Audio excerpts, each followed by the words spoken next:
Picture this, it's the summer of 1683, and the heart of Europe is under siege. The mighty Ottoman Empire, at the height of its power, has set its sights on Vienna, the gateway to the west. 200,000 Ottoman troops surround the city, their cannons pounding the walls, their cavalry sweeping the plains. Inside, a desperate and outnumbered garrison clings to hope, knowing that if Vienna falls, the rest of Europe could follow. This wasn't just another battle, it was a clash of civilizations, a moment where the future of an entire continent hung in the balance. The siege of Vienna wasn't just a military confrontation, it was a turning point that would reshape the map, the culture, and the destiny of Europe for centuries to come. What made this siege so extraordinary wasn't just the scale of the conflict, it was the decisions. 25 pivotal choices made by kings, commanders, and even ordinary soldiers that would tip the scales in ways no one could have predicted. Some were strokes of genius, like the daring midnight raid that broke Ottoman supply lines. Others were costly mistakes, like the overconfidence that nearly doomed the defenders. Each decision, no matter how small, rippled outward, altering the course of history in ways we still feel today. Without these choices, the world as we know it might look utterly different. So why does this battle, fought over 300 years ago, still matter? Because it's a story of human courage, of strategy under impossible pressure, and of moments where everything could have gone another way. It's a reminder that history isn't just about dates and battles, it's about people, their choices, and the consequences that unfold. By the end of this video, you'll see Vienna not just as a city under siege, but as the stage for some of the most fateful decisions ever made. From the grand strategies of empires to the split-second calls of soldiers on the walls, every choice had a role to play, ready to uncover the twists, the near misses, and the brilliant moves that saved Europe. Let's begin. The first critical mistake came not from the battlefield, but from the Ottoman command tent. Sultan Mehmed IV had overwhelming force at his disposal, nearly 200,000 troops, cutting-edge siege cannons, and elite Janissary units. Yet for weeks after surrounding Vienna, he held back from ordering an all-out assault, convinced the city would surrender quickly. That hesitation proved disastrous. Inside Vienna's battered walls, the defenders used every borrowed hour to reinforce weak points, stockpile food, and dig makeshift trenches. Every day the Ottomans delayed was another day for messengers to slip through enemy lines, carrying desperate pleas for help across Europe. Most crucially, this delay allowed Polish King Jan III Sobieski precious time to organize the largest cavalry force Christendom had ever seen. By the time the Sultan finally ordered his full attack in early September, Sobiski's winged hussars were already thundering across the Danube. The Ottomans had gambled that Vienna's medieval walls would crumble easily under bombardment, but they underestimated the ingenuity of defenders who'd spent decades refining fortifications against Ottoman tactics. Sappers tunneled to collapse Ottoman mines, while rooftop snipers picked off artillery crews. Even the weather turned against the invaders as unseasonal rains bogged down their heavy guns. What makes this delay so fascinating isn't just the tactical blunder, it's the psychology behind it. The Ottomans had grown overconfident after decades of victories, believing no European city could withstand their might. Their intelligence networks failed to report Sobiski's mobilization, and commanders dismissed Vienna's improved defenses as trivial. This blend of arrogance and miscalculation would haunt them. In warfare, hesitation can be deadlier than any sword, and the 2 extra weeks Mehmed squandered became the narrow margin between triumph and disaster. By the time Ottoman banners finally surged toward Vienna's weakest gates, the defenders weren't just ready, they knew rescue was on the way. The defenders faced an impossible choice: hold every inch of Vienna's sprawling outer defenses with their dwindling forces, or fall back to the stronger inner walls. Commander Ernst Rudiger von Starhemberg knew spreading his troops too thin would mean certain collapse, so he made the agonizing call to abandon the outer forts and trenches, concentrating every available soldier in the heart of the city. This wasn't surrender, it was a masterstroke of strategy. By consolidating behind Vienna's reinforced inner ring, the defenders turned their weakness into strength. Ottoman scouts initially celebrated as they occupied the abandoned outer lines without resistance, but their triumph quickly soured. The Habsburg retreat had transformed Vienna into a fortress within a fortress. Narrow streets funneled attackers into deadly kill zones, while rooftop positions gave defenders clear lines of fire. Most critically, shortening their defensive line meant fewer soldiers could hold key positions longer. Supplies that might have lasted days now stretched to weeks. Every hour the Ottomans spent regrouping after capturing empty outer works was another hour closer to Sobiski's arrival. What seemed like retreat was actually psychological warfare. The Ottomans, expecting desperate last stands in the outer forts, found only eerie silence. This unnerved their commanders, who wasted precious days probing for traps before advancing. Meanwhile, the defenders used the time to turn Vienna's very layout into a weapon. They barricaded side streets, built hidden firing positions, and even rigged buildings to collapse on advancing troops. The Habsburgs didn't just give up ground, they weaponized space itself. Historians still debate whether the Ottomans realized their fatal miscalculation. By abandoning outer walls, the defenders had lured them into a battle of attrition where numbers mattered less than positioning. Each Ottoman assault now required crossing open ground under fire, then fighting through narrow streets where their superior forces couldn't maneuver. The siege tide turned not on some brilliant charge, but on this quiet decision to trade territory for time, proof that in warfare, sometimes the strongest move is knowing what to surrender. While the defenders inside Vienna fought for survival, the real drama unfolded hundreds of miles away in Poland. King Jan III Sobieski faced an excruciating dilemma: march his army into the heart of Europe against impossible odds, or wait cautiously while Vienna burned. His war council was divided. Some argued Poland should focus on defending its own borders, fearing the Ottomans would retaliate. Others warned the journey itself could destroy their army crossing rivers, mountains, and enemy territory in brutal summer heat. But Sobiski saw what others missed. Vienna wasn't just another city, it was the linchpin holding Europe together. What followed was one of history's most awed-forced marches. 20,000 Polish troops covered nearly 300 miles in just 15 days, an astonishing pace for the era. The winged hussars, Europe's most feared cavalry, led the charge, their distinctive feathered wings creating an eerie whistling sound that rattled enemy scouts. Sobiski pushed his men relentlessly, knowing every hour mattered. Supply wagons broke down under the strain, horses collapsed from exhaustion. Yet when messengers reported Vienna's walls were crumbling, the Polish king made another crucial call. Instead of attacking the Ottoman rear immediately, he circled northwest to join forces with German and Austrian reinforcements near the Danube. This coordination was masterful. While the Ottomans fixated on Vienna's weakening defenses, Sobiski united 3 armies under his command, something no European leader had achieved against the Ottomans in living memory. On the morning of September 12th, as Ottoman sappers finally breached Vienna's inner walls, Sobiski launched history's largest cavalry charge from the nearby Kollenberg Heights. The sight of 18,000 horsemen thundering downhill in perfect formation broke the Ottoman siege lines in hours. Historians still marvel at Sobiski's dual gamble, not just the march itself, but his willingness to stake Poland's future on a foreign battle.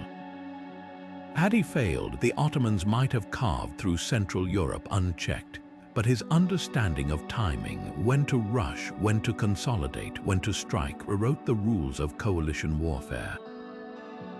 Vienna's salvation wasn't just about courage, it was about a leader who saw the bigger picture when others saw only risk. The lesson echoes through time. Sometimes the greatest danger lies not in action but in hesitation. One of the siege's most baffling oversights unfolded not on the battlefield, but along the twisting waterways surrounding Vienna. Despite encircling the city with earthworks and artillery, the Ottomans left a critical vulnerability. The Danube's smaller tributaries remained unguarded. Under cover of darkness, Austrian barges no larger than fishing boats slipped through gaps in the blockade, ferrying sacks of grain, barrels of gunpowder, and even fresh reinforcements to the desperate defenders.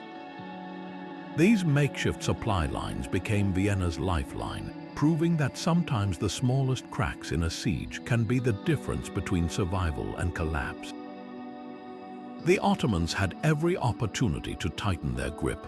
Their navy dominated the Mediterranean, and their engineers had perfected pontoon bridges during campaigns in Hungary.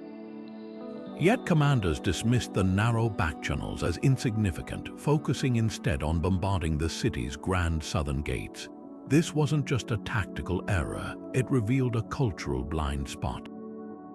Ottoman warfare prized dramatic frontal assaults over the grinding logistics of total encirclement. While their cannons shook Vienna's walls, local millers and dockworkers orchestrated a shadow war of supply runs through marshes and sewer tunnels, proving that ingenuity could outmaneuver sheer force. Even more surprising was the role of Vienna's civilians in sustaining these covert operations. Bakers' apprentices memorized moonlit river routes, while butchers' carts disguised as plague wagons smuggled salt pork through Ottoman patrols.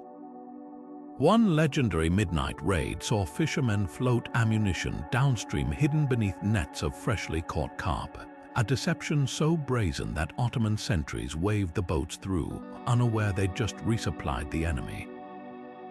These unbroken trickles of supplies did more than stave off starvation. They kept morale alive. When defenders knew food and powder still flowed, they fought harder, buying the crucial days Sobiski needed. Historians speculate why such a seasoned military machine failed to plug these gaps.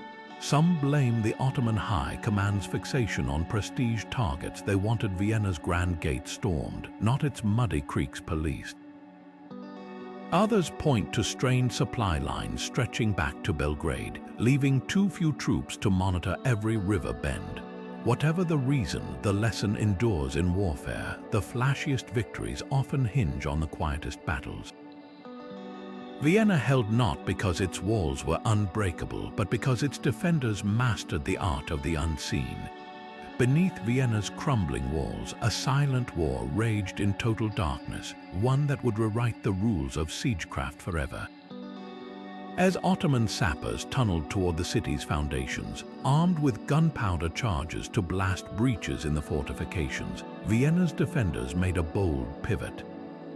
Instead of waiting for destruction, they sent their own miners, men who'd spent lifetimes carving salt from the earth, digging counter-tunnels to intercept the invaders.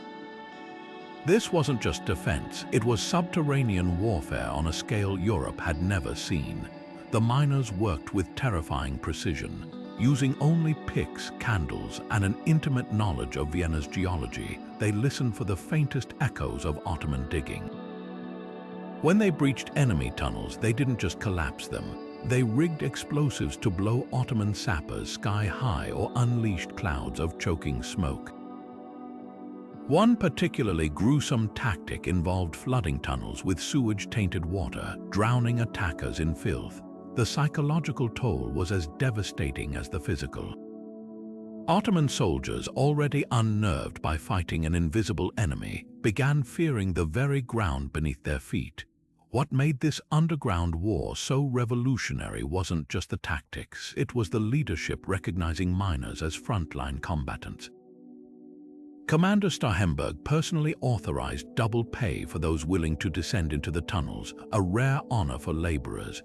The Miners' Guild, typically focused on extracting wealth from the earth, suddenly became Vienna's secret weapon. Their knowledge of weak rock strata let them predict Ottoman tunneling routes, while their improvised ventilation systems kept defenders breathing when counter-flooding tunnels. Climax came in early September when miners intercepted the largest Ottoman sapper team just 30 yards from the city's inner wall. Instead of retreating, they staged an ambush so violent that surviving Ottomans fled screaming of hell's demons. That single encounter bought Vienna 2 critical days' time Sobiski's cavalry used to reach the battlefield. Modern archaeologists still find remnants of these tunnels, some with scorch marks from gunpowder blasts, others with skeletons clasping weapons mid-fight. This underground struggle redefined asymmetric warfare. The Ottomans arrived with superior numbers and artillery, but Vienna's defenders proved innovation could level the field. Their miners didn't just protect walls, they turned the earth itself into a battleground, demonstrating that sometimes the most decisive fights happen where no one can see them. It's a lesson that echoes from ancient sieges to modern warfare. Mastery of the unseen often determines the fate of the visible. The Ottomans entered the siege of Vienna with one of history's most versatile armies, yet made a fatal miscalculation by sidelining their legendary cavalry. For centuries, their swift horsemen had dominated battlefields from Persia to Hungary, using hit-and-run tactics that left heavier European knights floundering. But at Vienna, commanders grew over-reliant on their towering siege guns and massed Janissary infantry, leaving their mounted troops scattered in reserve or relegated to scouting. This oversight handed Sobiski's winged hussars an open invitation to rewrite the rules of engagement. What made this neglect so surprising was the Ottoman cavalry's proven track record. Their Sipahi riders had crushed European forces at Mohocs in 1526, using precisely the kind of flanking maneuvers needed to disrupt Sobiski's advance. Even their lighter Akinsai scouts could have harassed supply lines or screened the coalition's movements if anyone had thought to deploy them. Instead, Ottoman leaders treated cavalry as an afterthought, convinced that Vienna's fall would come through bombardment rather than battlefield maneuvers. The consequences became devastatingly clear on September 12th. As Sobiski's 18,000 horsemen descended from the Kollenberg heights, they faced little organized resistance from Ottoman horse units. Without coordinated cavalry to blunt the charge, the Christian coalition's momentum became unstoppable. Hussars carved through Ottoman flanks like a scythe through wheat, their 15-foot lances shattering infantry formations. Meanwhile, the few Ottoman cavalry units that did engage found themselves isolated, cut down by German cuirassiers before they could regroup. Historians still debate whether this was arrogance or oversight. Some argue the Ottomans, accustomed to besieging weaker foes, grew complacent about field battles. Others point to strained logistics without sufficient fodder. Their horses may have been too weakened for combat. But the tactical paradox is undeniable. An empire that rose to power on horseback somehow forgot how to use cavalry when it mattered most. The lesson transcends centuries. Military dominance isn't about having superior resources, it's about understanding how to wield them. The Ottomans brought knives to a gunfight, then forgot they owned guns. By underestimating mobility's role in modern warfare, they allowed a smaller force to dictate the terms, proving that even the mightiest empires can be undone by their own blind spots. Vienna's fields didn't just witness a battle, they staged a masterclass in how specialization without adaptability becomes vulnerability. Emperor Leopold I faced a dilemma no ruler wants: his capital besieged, his forces outnumbered, and his allies hesitant. While Vienna's defenders held the walls, the real battle for Europe's future was being fought in candlelit chambers across Germany and Poland. Leopold wasn't just a monarch in peril. He became a diplomat on a deadline, racing to patch together a coalition from kingdoms that had spent decades squabbling. His masterstroke, recognizing that fear alone wouldn't unite them, they needed a vision beyond survival. the Holy Roman Empire was less an empire than a patchwork of rival principalities, each jealously guarding its troops. Bavaria feared Habsburg dominance as much as Ottoman invasion. Saxony worried about Swedish ambitions. Even Pope Innocent XI's calls for a Christian crusade fell on skeptical ears. Leopold's genius lay in framing Vienna not just as a Habsburg stronghold, but as the cork in Europe's bottle. If it fell, the Ottoman flood would drown them all.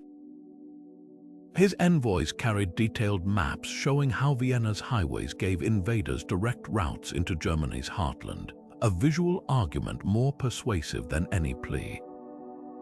But diplomacy required concessions. Leopold swallowed his pride, granting Polish King Sobiski supreme command of Allied forces, an unprecedented move for a Habsburg. He pledged Saxon troops would garrison Hungary, easing Polish anxieties about leaving their borders undefended. Most crucially, he authorized secret payments to German princes through Genoese bankers, turning reluctant allies into eager participants. These weren't bribes, they were strategic investments in unity. While the Ottomans relied on centralized command, Leopold built a coalition where each member saw victory as personal gain. The logistical triumph was staggering. By mid-August, Bavarian cannons rolled north to join Saxon infantry, while Polish hussars rendezvoused with German dragoons near the Danube forces that had fought each other barely a generation prior.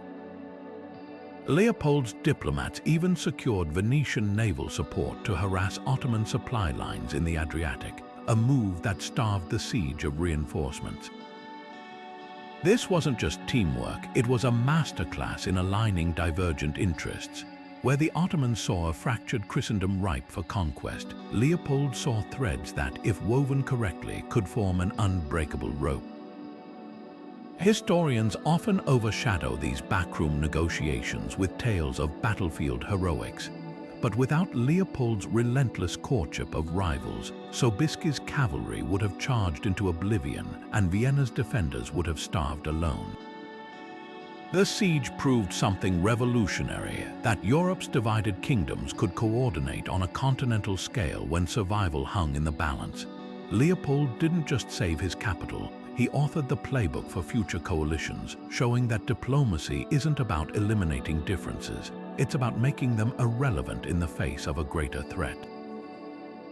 The Ottomans made a fatal assumption that their legendary supply networks could stretch indefinitely. From the Danube's banks to Vienna's walls stretched nearly 800 miles of muddy roads, swollen rivers, and hostile terrain, every inch vulnerable to raids and weather. While their siege guns pounded the city, an invisible crisis unfolded behind Ottoman lines. Supply caravans that should have arrived weekly trickled in sporadically, leaving troops rationing moldy bread and reusing cannonballs. This wasn't just bad luck, it was a strategic blunder centuries in the making. Previous Ottoman campaigns had succeeded by leapfrogging between secure fortresses. Belgrade, Buda, and other captured strongholds served as logistical stepping stones. But Vienna lay beyond this safety net. To maintain their massive army, the Ottomans needed over 1,000 tons of supplies daily: grain for horses, powder for guns, bandages for wounded. Instead of establishing intermediate depots, commanders pushed forward recklessly, assuming Vienna's fall would solve everything. Local foraging proved disastrous. Austrian peasants burned their own fields rather than feed the invaders, while guerrilla attacks ambushed supply trains. The shortages reshaped the battlefield in surreal ways. Elite janissaries, accustomed to first pick of plunder, fought each other over spoiled meat. Artillery crews reused projectiles so often that Vienna's defenders reported recognizing individual cannonballs by their dents.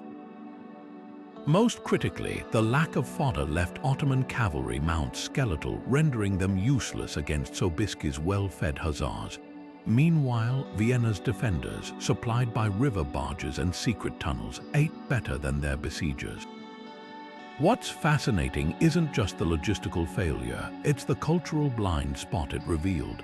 The Ottomans were masters of siegecraft, yet their planning assumed a static enemy.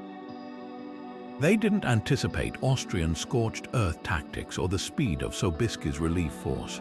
European warfare had evolved into a game of mobility and supply lines, while Ottoman commanders still thought in terms of grand set-piece battles.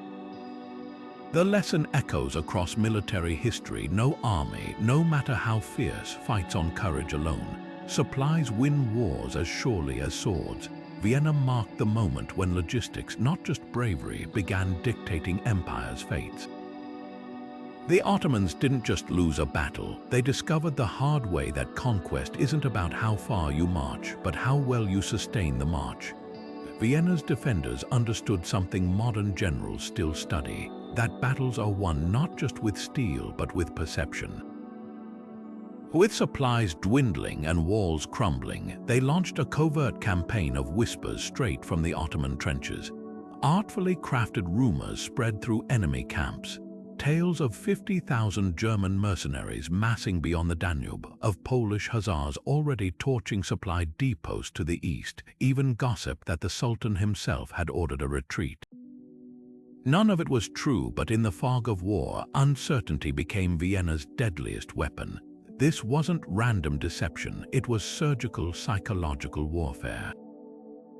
Commander Starhemberg handpicked multilingual prisoners and deserters to escape back to Ottoman lines with identical stories, knowing consistency would make lies believable. Austrian scouts burned abandoned villages just beyond Ottoman patrol routes, leaving tracks suggesting massive troop movements. Most brilliantly, they timed these operations to exploit genuine weaknesses when Ottoman cavalry scouts failed to return, lost to routine skirmishes. Vienna's rumor mill claimed Christian snipers had wiped them out. The effect was electric. Ottoman sappers halted tunneling for 2 critical days, fearing their positions were compromised. Janissary officers demanded extra guards, convinced an attack was imminent. The real stroke of genius, leveraging the Ottoman command structure against itself. Unlike European armies with clear hierarchies, Ottoman units often acted independently. Vienna's rumors infected this fragmented system like a virus. By the time contradictory reports reached senior commanders, the damage was done. Some divisions began stockpiling supplies for a long siege, while others prepared for open battle, creating chaos in supply lines. The defenders even fabricated a captured order from Sobiski, complete with forged Polish seals predicting relief by September 10th, a date just early enough to rush Ottoman plans, yet plausible enough to seem real. When Sobiski actually arrived on the 12th, demoralized Ottomans assumed their worst fears had materialized. Historians still debate how many casualties this misinformation saved. But the delay it created allowed Vienna's miners to reinforce tunnels, civilians to redistribute food stores, and Sobiski's cavalry to cover those last brutal miles. Modern militaries study this operation as an early case of systemic deception, not just lying to the enemy, but reshaping their entire decision-making environment. Vienna's defenders proved that sometimes the most powerful weapons are the stories armies tell themselves. The lesson transcends centuries. In warfare, uncertainty breeds hesitation, and hesitation is vulnerability. The Ottomans didn't just face walls and cannons, they battled shadows of their own imagination. By the time they realized how thoroughly they'd been manipulated, Sobiski's winged hussars were already descending the hillsides, turning psychological advantage into physical reality.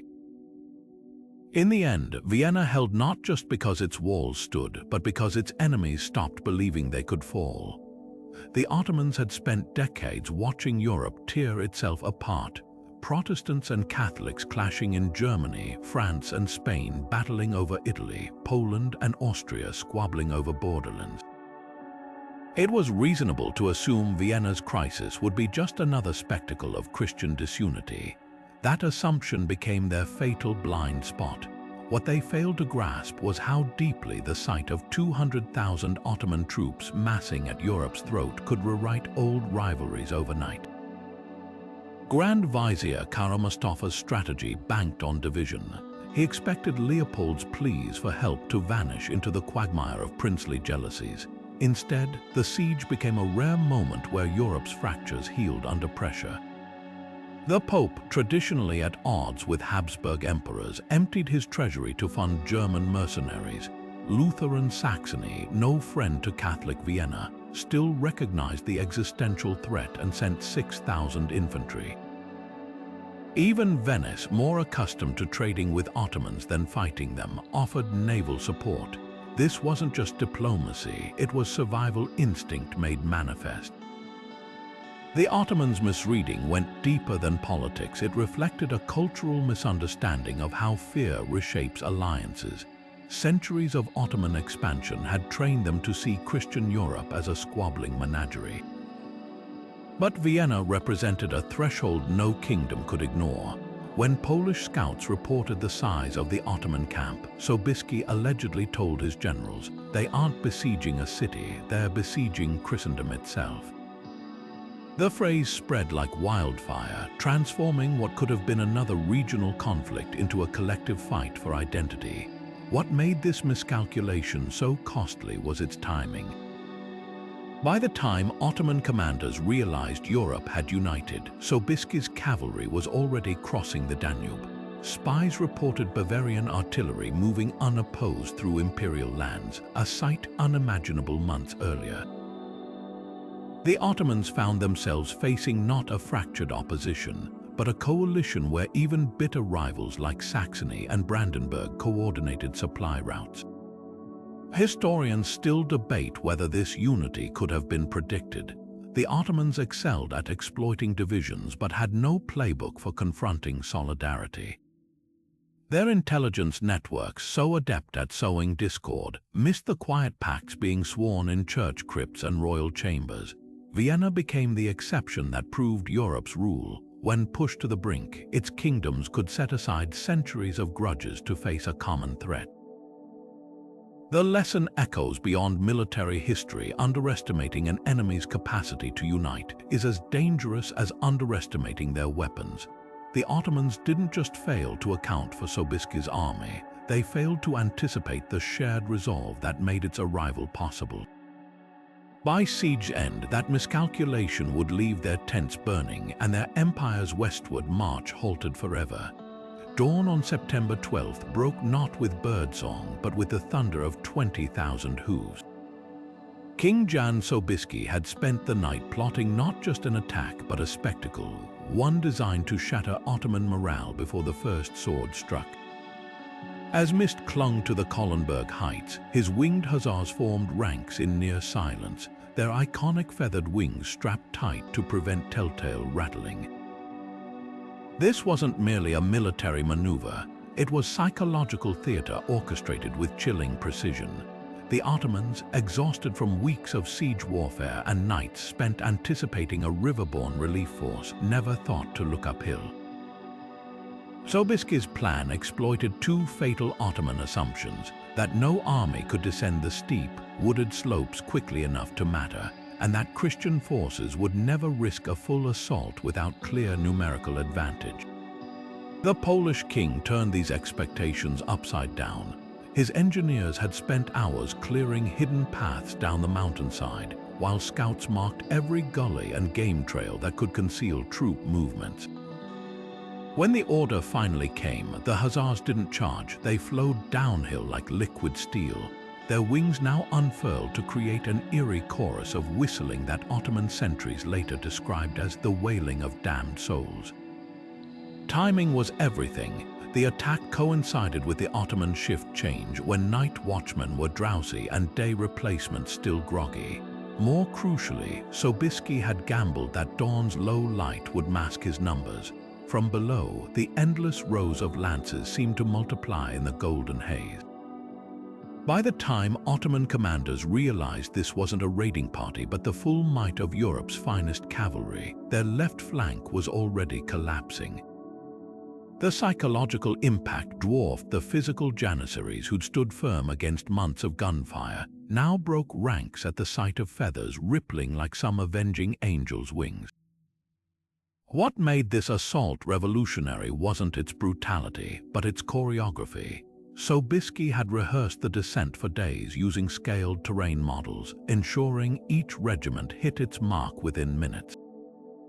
German infantry followed behind the cavalry, securing ground too rough for horses, while Austrian grenadiers exploited gaps in the Ottoman line with clockwork precision. This wasn't the disorganized charges the Ottomans had come to expect from European armies. It was a symphony of violence where every note played its part. The aftermath revealed the attack's true brilliance. Ottoman artillery, positioned to bombard Vienna's walls, now found itself useless as Polish riders swarmed the gun emplacements. Supply camps meant to sustain a months-long siege went up in flames, cutting off food and ammunition to frontline troops. Most devastatingly, the dawn strike severed communication lines between the Grand Vizier's headquarters and frontline units, leaving entire divisions leaderless as Sobiski's tide rolled forward. Historians still debate whether any other commander could have executed such a gambit. The descent required not just courage, but an intimate understanding of terrain, meteorology, and human psychology. Sobiski didn't just win a battle that morning, he redefined the art of the possible, proving that audacity tempered by preparation could overturn even the most dire sieges. As the sun climbed higher, its light revealed not just a shattered Ottoman army, but a new era of warfare where speed, surprise, and spectacle mattered as much as sheer numbers. The siege of Vienna didn't end with a whimper. It ended with the thunder of wings and the dawning realization that Europe would no longer fight by the old rules. Even as Sobiski's cavalry thundered toward Vienna, the Ottoman High Command was unraveling from within. Grand Vizier Kara Mustafa's tent became a battleground of egos where personal ambitions overrode military necessity. The Vizier had sidelined seasoned commanders like Ibrahim Pasha, favoring sycophants who praised his every move. When veteran officers warned against spreading their forces too thin, their advice was dismissed as cowardice.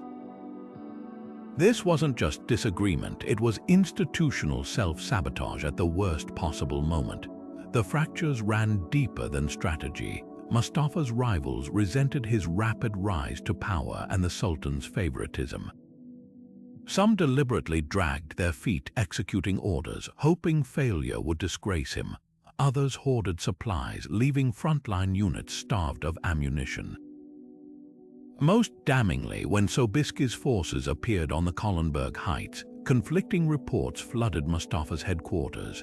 Some scouts exaggerated the threat to justify retreat, while others downplayed it to appear undaunted.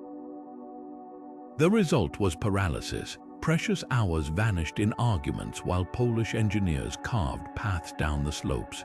What makes this infighting so tragic is how preventable it was. The Ottomans had mastered coordinated warfare for centuries. Their conquest of Constantinople in 1453 showcased flawless unity between navy, artillery, and infantry. But at Vienna, that legacy crumbled. Mustafa's insistence on micromanagement meant the right hand rarely knew what the left was doing. Cavalry units charged without infantry support because orders never reached them. Artillery batteries ran out of powder because no one had coordinated resupply. The climax came during Sobiski's final assault. As winged hussars tore through Ottoman lines, Mustafa reportedly sat in his tent, refusing to believe the scale of disaster until enemy lancers were practically at his door. By contrast, Sobiski had unified Polish, German, and Austrian forces under a single chain of command, proof that cohesion could triumph over numbers. Historians still debate whether a united Ottoman leadership could have salvaged the siege, but the lesson is undeniable: no amount of cannons or janissaries can compensate for fractured command. Vienna marked not just a military defeat, but the moment the Ottomans' greatest weakness, their court rivalries, leapt from palace corridors onto the battlefield with devastating consequences. As the Ottoman army advanced toward Vienna, they expected to live off the land as they'd done in countless campaigns, but the defenders had other plans. In a move that would redefine siege warfare, Austrian commanders ordered a brutal yet brilliant strategy. Anything the Ottomans could use would be turned to ash or poison before their arrival. Fields that had fed generations were set ablaze. Wells that had quenched thirst for centuries were tainted with dead livestock. Mills, barns, even fruit trees, all destroyed in a calculated act of desperation. This wasn't just destruction, it was a masterclass in turning the landscape itself into a weapon. The logistics behind this scorched earth operation were staggering. Local farmers, though heartbroken to torch their own livelihoods, understood the grim necessity. Teams worked around the clock, using everything from pitch-soaked rags to sulfur deposits to ensure nothing of value remained. One account describes villagers dismantling their own irrigation systems, diverting streams into marshes to deny the Ottomans fresh water. Meanwhile, Austrian dragoons conducted relentless raids beyond the city walls, burning any outlying villages the Ottomans might have occupied. These weren't random acts of sabotage, they followed meticulous plans drawn up years earlier, proving Vienna's defenders had anticipated this very scenario. The psychological impact was as devastating as the tactical. Ottoman soldiers, already exhausted from their long march, found themselves in a nightmarish wasteland. Instead of feasting on captured stores, they rationed moldy biscuits from their overstretched supply lines. Their horses, deprived of local fodder, grew too weak to carry armored riders. Even digging new wells proved futile. Austrian agents had scattered salt and lime in likely spots, rendering the groundwater undrinkable. The Ottomans weren't just facing an enemy army, they were battling the very terrain they stood on. Historians still debate the moral calculus of such tactics, but their effectiveness is undeniable. By the siege's second month, Ottoman diaries described troops boiling leather straps for broth and roasting rats over campfires. Dysentery ravaged their ranks, not from battle wounds but from contaminated water sources. The scorched earth strategy didn't just weaken the invaders, it accelerated their logistical collapse, buying Vienna's defenders the precious days Sobiski needed to arrive. What makes this decision so remarkable is its foresight. Unlike last-minute battlefield gambits, Vienna's preparations began years earlier. Storage tunnels beneath the city held emergency grain, reserved specifically for sieges, while the surrounding countryside had been mapped for maximum destructibility. This wasn't panic, it was cold, calculated asymmetry, proving that sometimes the surest defense lies in ensuring your enemy can't sustain their attack. The lesson echoes through military history. Victory isn't always about what you destroy on the battlefield, but what you deny the enemy before the battle even begins. The Ottomans marched toward Vienna confident its medieval walls would crumble like parchment beneath their modern siege guns. They'd spent a century refining artillery tactics, reducing seemingly impregnable fortresses from Rhodes to Baghdad to rubble. Yet Vienna's defenses held a secret. Decades of quiet innovation had transformed its outdated ramparts into a lethal puzzle box, designed specifically to counter Ottoman strength. This wasn't just overconfidence, it was a catastrophic intelligence failure that would bleed the invaders dry. Previous Ottoman victories had followed a familiar script: massive bombards shattered curtain walls, janissaries poured through breaches, and defenders panicked. But Vienna's engineers had studied these battles obsessively. Behind its traditional stone facades lay concentric layers of earthworks designed to absorb cannon fire without collapsing. Triangular bastions provided overlapping fields of fire, turning every assault into a deadly crossfire. Most ingeniously, defenders had dug countermines beneath likely bombardment points, allowing them to collapse sections of wall, intentionally luring Ottoman troops into killing zones before sealing the traps behind them. The psychological toll of these adaptations was devastating. Ottoman sappers, accustomed to measuring progress in feet per day, found each yard of rubble costing triple the usual casualties. Their prized siege guns, which could level Byzantine walls in hours, fired for weeks without creating a usable breach. Soldiers whispered of cursed stones that seemed to repair themselves overnight, a myth born from Vienna's nocturnal repair crews, who worked by lantern light to patch damage before dawn. What made this underestimation so costly wasn't just the wasted bombardment, it was the ripple effect on Ottoman strategy. Commanders doubled down on frontal assaults rather than adapting, believing the next cannon volley would surely break the spell. Prestige became entangled with tactics. To bypass Vienna's walls would be an admission of miscalculation, so they kept throwing men at the same reinforced sections. Each failed assault, draining morale while giving defenders time to perfect their deadly routines. Historians later uncovered repair logs showing Vienna's masons used a mortar mix containing crushed brick, a Roman technique forgotten elsewhere but preserved in Habsburg archives. This accidental rediscovery made the walls elastic enough to withstand vibrations that would shatter ordinary stonework. The Ottomans weren't just fighting masonry, they were battling centuries of accumulated knowledge, quietly resurrected for this very moment. Their greatest miscalculation was assuming technological superiority guaranteed victory. Vienna proved that how you use old tools can matter more than having new ones. Those seemingly outdated walls didn't just hold, they taught a brutal lesson about underestimating defenders who have turned their home ground into a lethal classroom.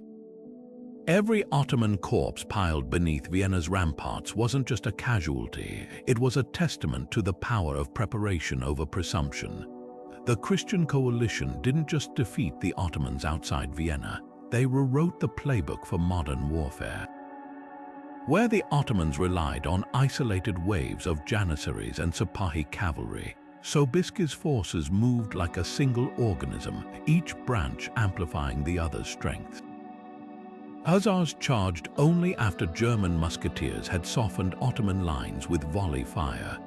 Austrian grenadiers advanced under cover of Polish horse artillery, their shrapnel rounds carving gaps in enemy formations. This wasn't chaos, it was choreographed annihilation, a symphony of steel and gunpowder conducted with terrifying precision. What made this coordination revolutionary wasn't just its effectiveness, it was how radically it differed from Europe's own traditions. Most battles of the era still resembled medieval clashes, where infantry, cavalry, and artillery fought parallel but disconnected engagements. At Vienna, Sobiski insisted on something entirely new, a true combined arms approach where each unit's actions were timed to create cascading failures in the Ottoman defense. When his hussars feigned retreat, they didn't just lure Ottoman cavalry into ambushes, they led them straight into pre-sighted killing zones where German gunners waited with canister shot. The result was a battle where every Ottoman countermove played into Christian hands. The contrast with Ottoman tactics couldn't have been starker. While their Janissaries fought with legendary bravery, their assaults lacked synchronization with cavalry or artillery. Cannon crews expended precious ammunition on duels with Polish guns while ignoring the infantry columns maneuvering into position.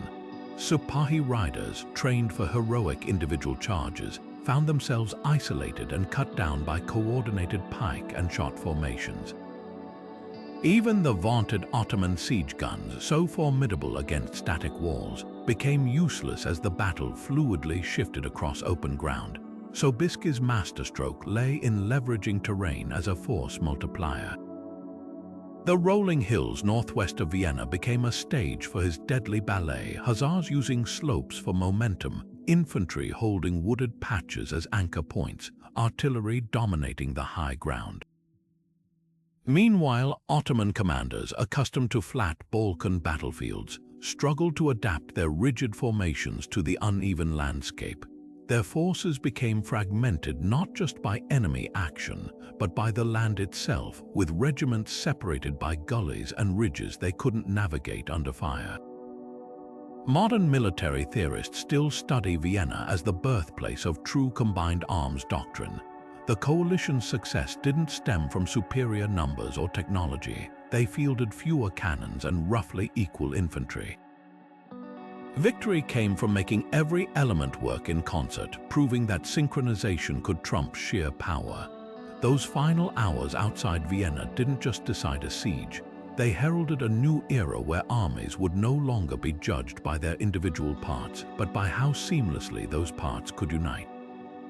The Ottomans' fixation on Vienna's walls became their undoing, a tunnel vision so complete they forgot the fundamental rule of warfare: protect your flanks. While their cannons pounded the city's southern gates, the coalition army slipped through the Wienerwald forests to the northwest, a maneuver as bold as it was devastating. Grand Vizier Kara Mustafa had dismissed these wooded hills as impassable for large forces, relying on token patrols that Sobiski's scouts easily bypassed. This wasn't just an oversight, it was a fatal misreading of terrain that would turn the siege's final act into a slaughter. Historical accounts reveal how shockingly exposed the Ottoman rear truly was. Supply camps sat unprotected along the Danube, guarded by elderly auxiliaries and teenage powder boys. Communication lines stretched thin as silk threads, with couriers ambushed by Croatian irregulars who'd haunted the woods for weeks.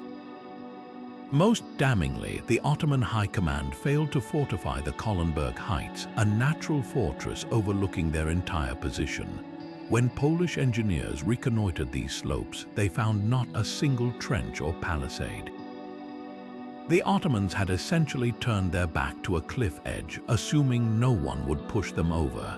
Sobiski's exploitation of this vulnerability was surgical. While his main force descended the Kollenberg, German dragoons severed the Ottoman escape route at the Danube bridges.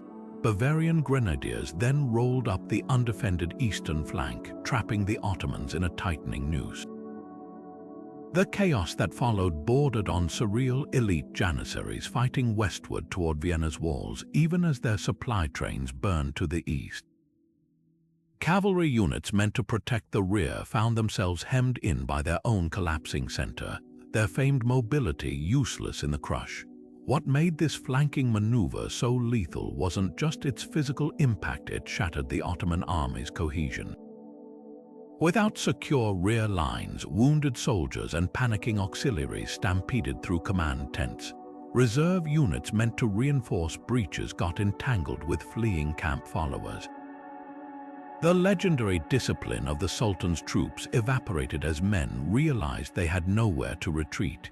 In contrast, Sobiski's forces always had an open corridor back to the high ground, allowing them to regroup and strike again. The lesson transcends centuries. Victory often hinges not on the enemy's front, but on their blind spots. Vienna proved that even the mightiest army becomes vulnerable when it forgets to guard its flanks. Those wooded hills the Ottomans ignored didn't just hide Sobiski's troops, they concealed the turning point of empires. While Ottoman gunners slept beneath tattered tents, Vienna's defenders waged a silent war against time itself. Each sunset marked the beginning of their true work, not just holding the line, but rebuilding it stone by stone under the veil of darkness. This wasn't merely maintenance, it was a psychological masterstroke, a nightly defiance that eroded Ottoman morale with every sunrise. Imagine the shock of siege crews who spent hours blasting a promising breach, only to find it mysteriously patched by dawn, as if the very stones had healed themselves. The logistics behind these covert repairs bordered on miraculous. Stonemasons worked by cloth-muffled lantern light, their hammers wrapped in leather to mute the telltale clinks. Children and elderly women formed human chains, passing bricks salvaged from collapsed houses along shadowed alleyways. Even the wounded contributed. Soldiers with bandaged hands mixed mortar in deadened troughs, while engineers whispered calculations to avoid detection. The operation's precision was breathtaking. Crews could rebuild a 6-foot section of wall between midnight and first light without Ottoman sentries 30 yards away ever sounding an alarm. What made this effort so devastating wasn't just the physical repairs, it was the message they sent. The Ottomans, accustomed to seeing besieged cities crumble day by day, now faced an enemy that seemed to regenerate under moonlight. Rumors spread through their camps of Habsburg witchcraft, of spectral masons summoned from the underworld. Reality was far simpler yet more impressive. Vienna's defenders had turned routine into ritual, treating each night's labor as sacred as morning prayers. The psychological toll on Ottoman sappers became palpable. Diaries recount men pleading not to be assigned to bombardment crews, knowing their day's work would vanish before breakfast. Some deliberately aimed cannon shots wide, preferring accusations of incompetence over the demoralizing cycle of futile destruction. Meanwhile, Vienna's walls developed a patchwork quilt of fresh masonry, each new layer a testament to resilience, each repaired stone a silent taunt to the besiegers. Historians later calculated that these nightly repairs added nearly 3 weeks to the siege, time that allowed Sobiski's cavalry to cross the Danube. The defenders didn't just buy days, they manufactured hope from rubble. Their greatest weapon wasn't gunpowder or steel, but the simple, stubborn refusal to let darkness be anything but an ally. When dawn's first light revealed yet another restored wall, it wasn't just mortar hardening in the sun, it was Ottoman confidence crumbling. The Ottomans' famed cavalry scouts, masters of stealth and speed who had once ranged freely across 3 continents, became inexplicably idle during Vienna's siege. While Sobiski's coalition marched hundreds of miles through mountain passes and river valleys, Ottoman outposts barely ventured beyond their siege lines. This wasn't just laziness, it was a catastrophic breakdown of military fundamentals that left the empire's greatest army blind at the moment it needed sight most. Consider the staggering opportunities they missed. Polish forces took 12 full days to traverse the Wienerwald forests northwest of Vienna, a move easily detected by even rudimentary patrols. Bavarian artillery dragged its guns along exposed riverbanks where any scout could have spotted their dust clouds from miles away. Yet Ottoman commanders received no warnings until Sobiski's banners were literally visible from their command tents. The consequences were devastating. Instead of preparing defenses or repositioning forces, the Ottomans wasted their final hours debating whether the sightings were real or some Habsburg trick. What makes this reconnaissance failure so baffling is how dramatically it contrasted with Ottoman traditions. Their Akinci light cavalry had earned legendary status for raiding deep into enemy territory, gathering intelligence while sowing chaos.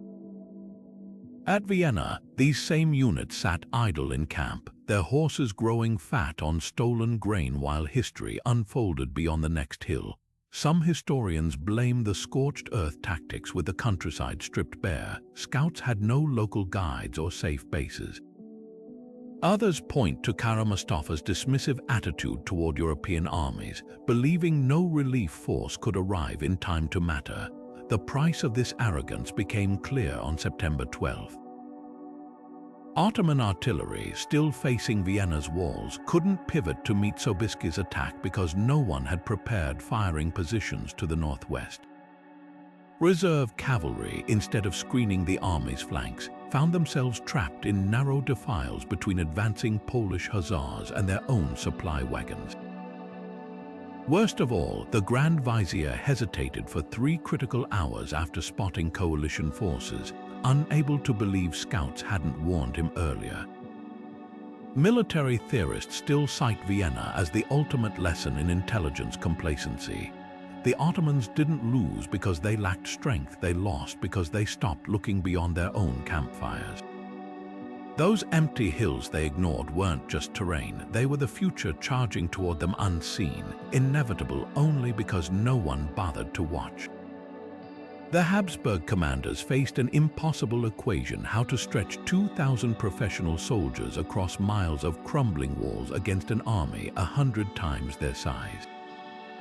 Their solution turned conventional warfare on its head. Instead of treating civilians as helpless bystanders, Vienna's leaders transformed every baker, blacksmith, and even bookkeeper into a combatant. This wasn't just desperation, it was one of history's earliest examples of total war, where the line between soldier and citizen blurred beyond recognition. Ordinary Viennese received crash courses in marksmanship using arquebuses salvaged from royal armories. Butchers' cleavers became close combat weapons, while cobblers' awls were repurposed for picking Ottoman powder charges from captured cannons.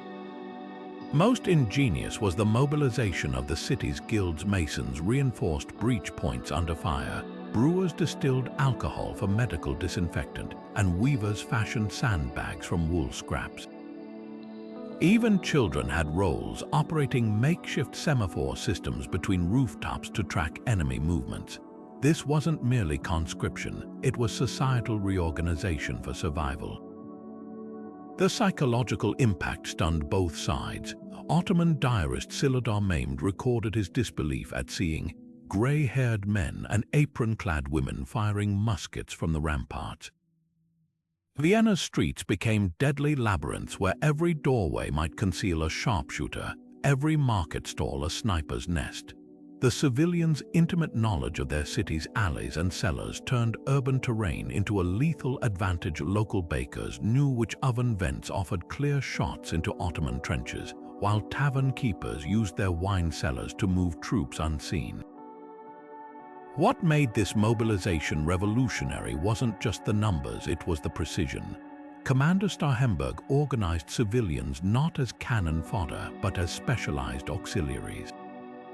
Apothecaries ran casualty stations, accounting clerks managed ammunition ledgers, and street sweepers became experts at disguising barricades as rubble.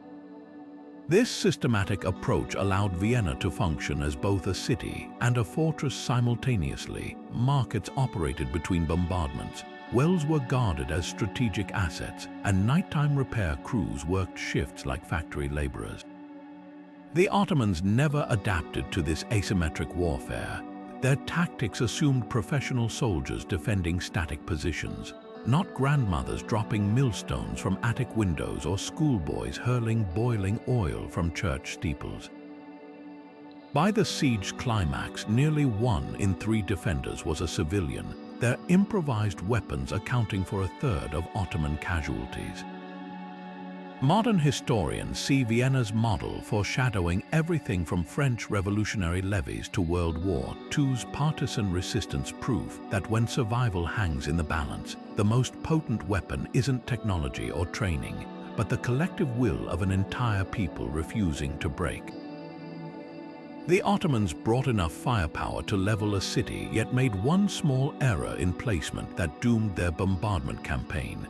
Their massive bronze cannons, capable of hurling 1,000-pound stone balls, had been positioned just outside effective range of Vienna's innermost fortifications.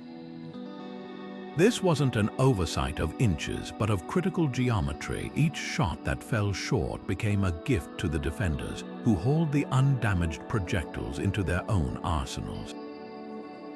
The Empire's finest artillery engineers had spent years perfecting trajectories for flat Balkan fortresses, but Vienna's layered earthworks and angled bastions deflected shots like a tilted shield.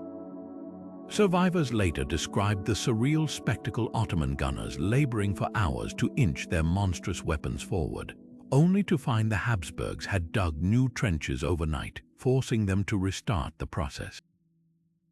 Every failed volley eroded morale further.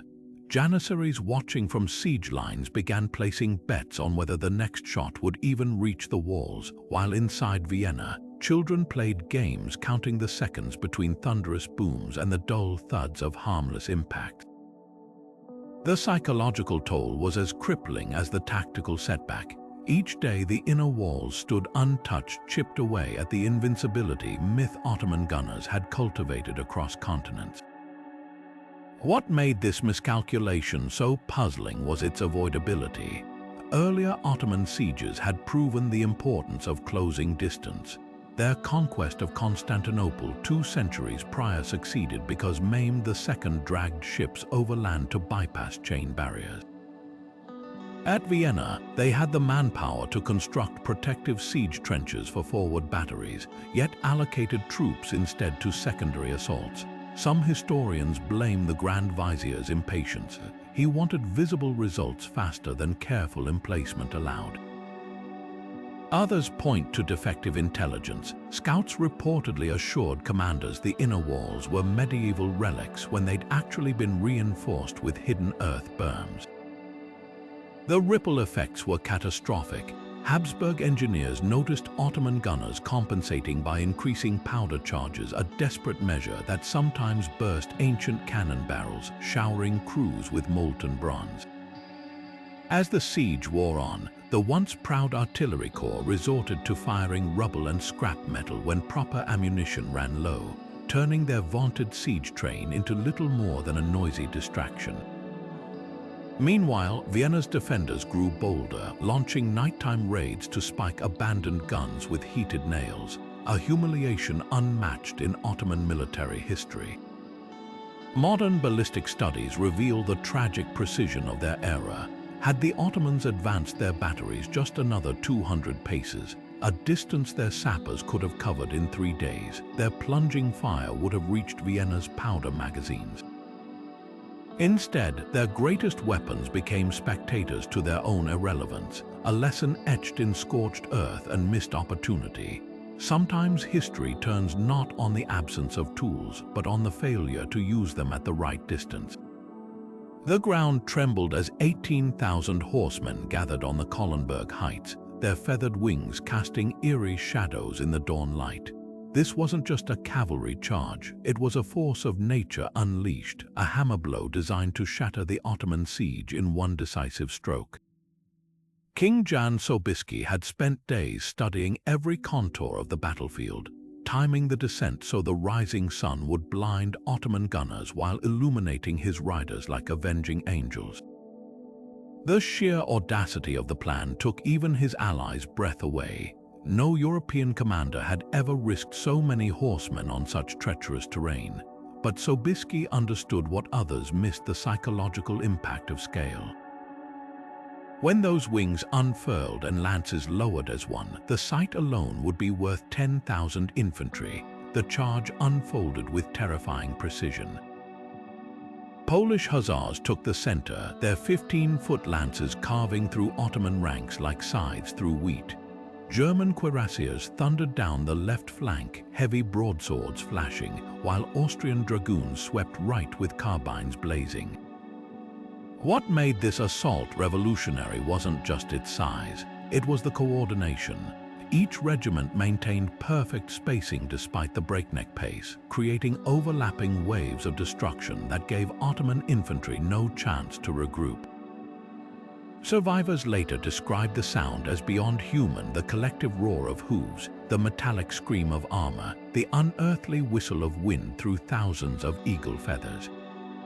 Ottoman commanders had barely minutes to react. Their elite janissaries, trained to hold against cavalry with disciplined musket volleys, found themselves flanked before they could form square. Reserve Sipahi riders, exhausted from weeks of siege duty, were trampled under their own panicking horses. Most devastatingly, the charge's trajectory intentionally funneled fleeing troops back into their own camp, turning orderly retreat into chaotic rout. Within an hour, the Grand Vizier's lavish command tent, a symbol of Ottoman invincibility, was ablaze, its silk banners trampled into the mud by Polish hooves. Sobiski's masterstroke lay in the charge's aftermath. Unlike traditional cavalry that would pursue fleeing enemies to exhaustion, his riders wheeled systematically to seize key artillery positions. Polish lancers dismounted to spike abandoned cannons while German horsemen secured supply routes, methodically dismantling the Ottoman war machine piece by piece. This wasn't wild triumph, it was clinical annihilation. By noon, the largest army ever assembled by the Ottomans in Europe had ceased to exist as a fighting force, its survivors scattering toward Hungary in disarray. Historians still marvel at the charge's mathematical perfection. The exact gradient of descent needed to maintain momentum without losing control, the precise intervals between squadrons that prevented fatal overcrowding. But beyond tactics, it represented something greater the moment Europe realized the Ottoman tide could not just be stemmed, but reversed. Those 18,000 horsemen did more than win a battle. They shattered 3 centuries of inevitability, proving that even the mightiest empire could be broken by one perfect strike. The field outside Vienna didn't just witness history, it became the canvas for warfare's most breathtaking masterpiece. The Ottomans' final undoing came not from Sobiski's lances or Vienna's walls, but from their own panicked retreat, a headlong flight that turned defeat into catastrophe. As the Polish cavalry shredded their lines, Ottoman commanders faced a critical choice: stage an orderly withdrawal using their untouched reserves to cover the retreat, or abandon all discipline in a scramble for survival. They chose chaos over control, and in doing so, sacrificed what could have been a salvageable army. What's staggering about this collapse is how many fresh troops they still had available. Nearly 20,000 reserves, mostly Crimean Tatar horsemen and Bosnian infantry, hadn't even engaged in the battle. These were seasoned fighters, experts at rearguard actions who could have shielded the retreating army while sappers destroyed bridges and supplies to slow pursuit. Instead, the Grand Vizier's inner circle commandeered the fastest horses, racing southeast toward Belgrade without issuing coherent orders. Left leaderless, reserve units dissolved into mobs, looting their own supply trains rather than forming defensive lines. The contrast with history's great fighting retreats couldn't be sharper. A century earlier at Chaldiran, the Ottomans had turned certain disaster into strategic victory by funneling Safavid cavalry into prepared killing zones during their withdrawal. At Vienna, that institutional knowledge vanished like smoke. Elite janissaries who had spent lifetimes drilling disciplined fallback maneuvers found themselves trampled by their own panicking auxiliaries. Supply wagons meant for staged retreats were abandoned intact, allowing Sobiski's troops to replenish from Ottoman stores. Even the geography betrayed them. Without scouts to guide the flight, thousands drowned attempting to cross the Danube at unfordable points. Historians still debate whether a controlled retreat could have saved the Ottoman army. Some argue the coalition's momentum was unstoppable, but contemporary accounts reveal critical hours where Sobiski's forces were dangerously overextended. Polish hussars, exhausted from their charge, couldn't pursue far without rest. German infantry struggled to reorganize amid the ruined siege works. Had the Ottomans sacrificed even 5,000 reserves in a delaying action, the bulk of their forces might have escaped to fight another day. The true tragedy lies in what was lost beyond manpower. In their headlong flight, the Ottomans abandoned siege guns that had taken years to cast, imperial treasuries meant to pay future campaigns, and most crucially, the aura of invincibility that had shielded their empire for generations. That midnight stampede didn't just end a battle, it unraveled centuries of psychological dominance in a single night. The lesson echoes through military history: defeat is inevitable at times, but catastrophe is always a choice. Beneath the smoke-choked skies of Vienna, a different kind of warfare raged. One fought in pitch-black tunnels where the very earth could turn treacherous without warning. While Ottoman sappers dug relentlessly toward the city's foundations, the defenders pulled off a maneuver so audacious it redefined siege combat. They stopped playing defense underground and went on the attack. Instead of merely collapsing enemy tunnels, Habsburg engineers packed them with gunpowder charges, turning the Ottomans' own excavations into death traps. This wasn't just resistance, it was the birth of counter-siege mining, a brutal innovation that turned the tables beneath the battlefield. The logistics were as ingenious as they were deadly. Austrian miners, many of them silver miners from the Alps, repurposed their skills for destruction. Using hollowed-out wooden staves to listen for distant digging, they pinpointed Ottoman tunnel routes with eerie accuracy. Once located, they dug parallel galleries, sometimes just inches away, packing them with barrels of powder rigged to iron clockwork fuses. The timing had to be perfect. Detonate too early, and the enemy would simply reroute; too late, and they'd breach Vienna's walls. Survivors described the detonations as earthquakes in miniature. sending geysers of soil and splintered timbers erupting beneath Ottoman positions, swallowing entire work crews alive. What made these countermines revolutionary wasn't just their destructiveness, it was their psychological toll. Ottoman sappers, hardened veterans of dozens of sieges, began refusing descent into the tunnels, whispering of the Habsburg hellmakers. The unpredictability was paralyzing. One moment, a team would be chiseling through soft clay. The next, their world would vanish in fire and collapsing earth. The defenders amplified this terror by leaving behind cryptic messages in abandoned tunnels, scratched warnings like "turn back or burn" in broken Turkish, or dummy fuses rigged to harmless smoke pots that sent panicked crews scrambling.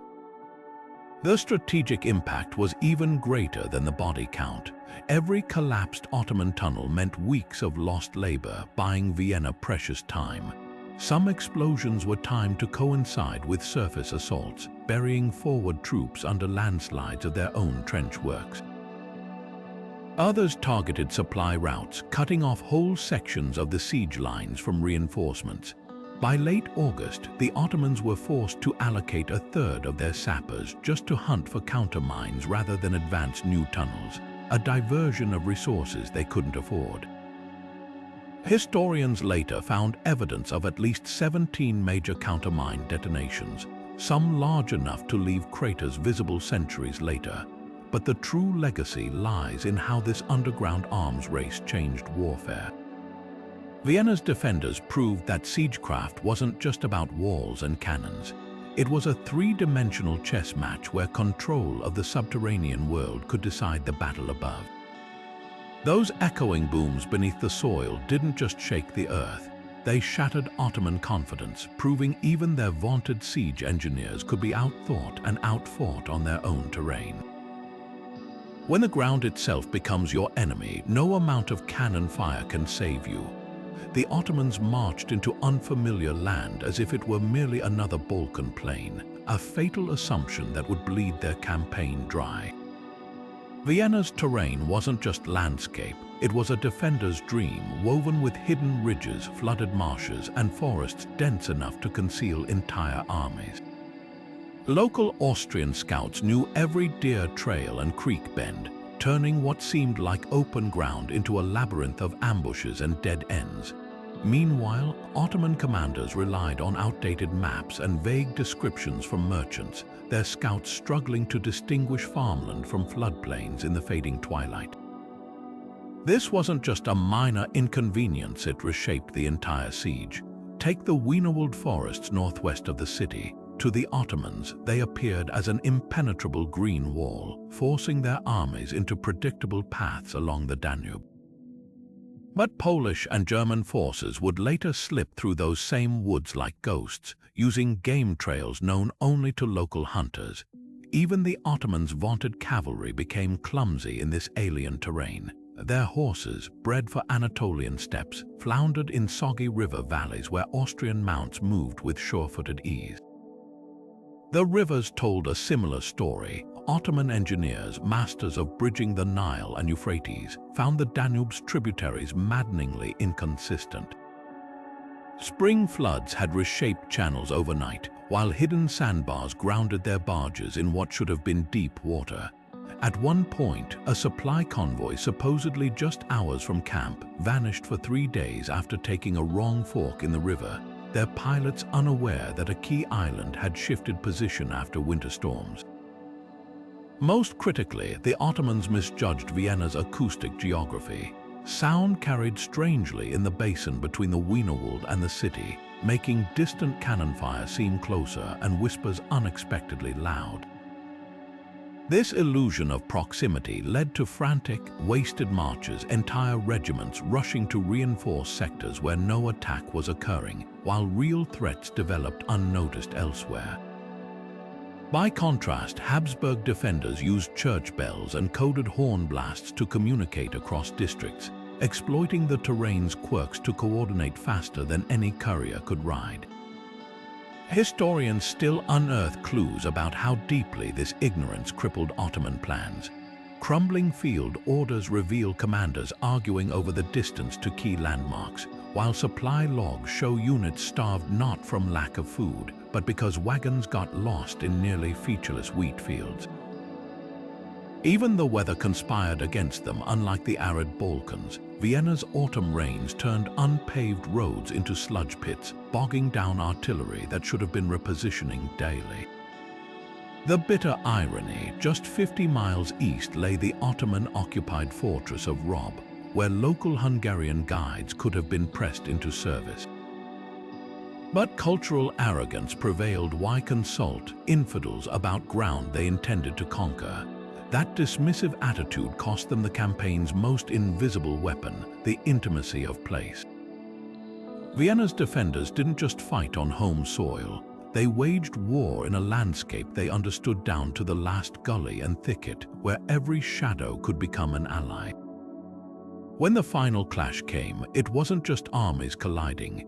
It was a force estranged from the land battling one that knew each inch like the lines on its own hands. Geography, as much as gunpowder, sealed the Ottomans' fate. Their cannons could shatter walls, their janissaries storm breaches, but none of it mattered when the very earth beneath their feet refused to cooperate.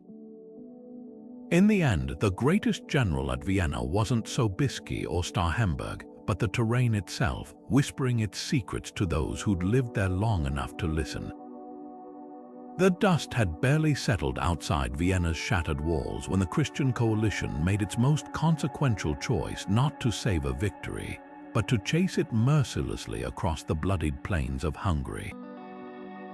While Ottoman survivors stumbled eastward in disarray, Sobiski's cavalry and German dragoons refused to sheathe their swords. This wasn't just a tactical mop-up. It was a deliberate campaign to transform a battlefield triumph into generational security, proving that how you end a war matters as much as how you win it. Previous European victories over the Ottomans had often stopped at the moment of relief, allowing shattered armies to regroup and return within years. Sobiski and Emperor Leopold understood the pattern all too well. After the miraculous defense of Malta in 1565. The Ottomans had returned stronger within a decade. This time they rewrote the script. Polish hussars harried fleeing Ottoman units for days, burning abandoned supply depots and smashing pontoon bridges across the Danube. Bavarian engineers systematically disabled captured artillery, pouring water down barrels until the metal cracked. Every action had one goal: to ensure this wasn't just a retreat but an irreversible collapse. The psychological dimension was as crucial as the physical. By refusing to let the Grand Vizier's forces establish a single defended position east of Vienna, the coalition shattered any illusion of Ottoman resilience. Word spread through Balkan villages that the invincible empire could be broken, a revelation that sparked rebellions from Transylvania to Wallachia. Even the Sultan's elite janissaries, accustomed to orderly withdrawals, found themselves hunted through forests by Croatian irregulars who knew the land better than they did. Logistically, the pursuit was a masterpiece of controlled aggression. Sobiski's forces traveled light, living off captured Ottoman stores to avoid straining supply lines.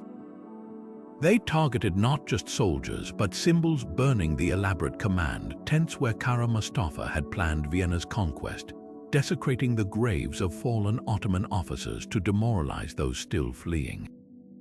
Each act sent an unmistakable message. This wasn't a temporary setback, but the birth of a new order.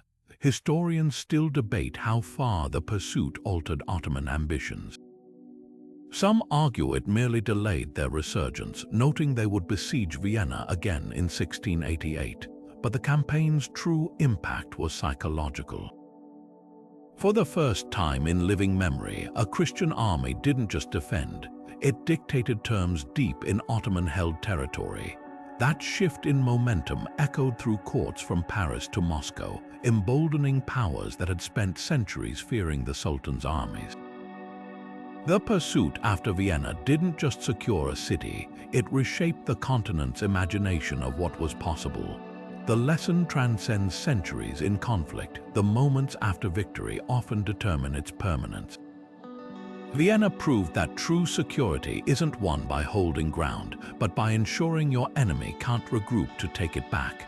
Those relentless riders galloping eastward weren't just chasing broken troops, they were chasing away 300 years of inevitability, leaving behind a world where Europe no longer trembled at the sight of Ottoman banners on the horizon.